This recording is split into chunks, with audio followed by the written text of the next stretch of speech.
मित्रांनो इकडे तर नमस्कार मित्रांनो, नवीन व्हिडिओ मध्ये तुमचं स्वागत आहे। तर आज दिनांक 3 डिसेंबर 2025, आज वार बुधवार आहे। तर हॉटेल महेश्वर आज टोटल 2 बोकडाचा बेत आहे। सकाळून तर आपण एक घेतलेला आहे आणि दुपार नंतर एक बोकडाचा बेत होणार आहे। तर असे 2 बोकडाचा बेत आहे, सकाळून घेतलेला आहे। हे पाहू शकता तुम्ही 18 किलोचा आहे। किती? 18 किलोचं।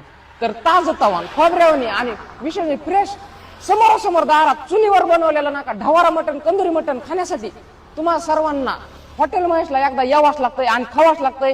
ताजं तवान खोबऱ्यावरून फ्रेश झणझणी शर्वा काळ्या रशातला कुठं? तर फक्त हॉटेल महेशला। तर तुम्ही ढवारा खाण्यासाठी एक वेळेस अवश्य भेट द्या। 250 रुपयाला थाळी आहे। तर क्वालिटी आणि क्वांटिटी नम्रात भारी आहे। चव अशी की जिभेवर रेंगाळणारी। तर तुमचं पहिलं प्राधान्य जेवणासाठी फक्त हॉटेल महेशलाच द्या, कारण यावाच लागतंय, खावाच लागतंय फक्त हॉटेल महेशच मटण। तर आपल्या हॉटेलचा पत्ता आहे बीड नगर रोडला मुर्शितूर फाट्याजवळ। तर तुम्ही या, खा आणि चव कशी आहे ते नंतर तुम्हाला कळेल आल्यानंतर। तर धन्यवाद।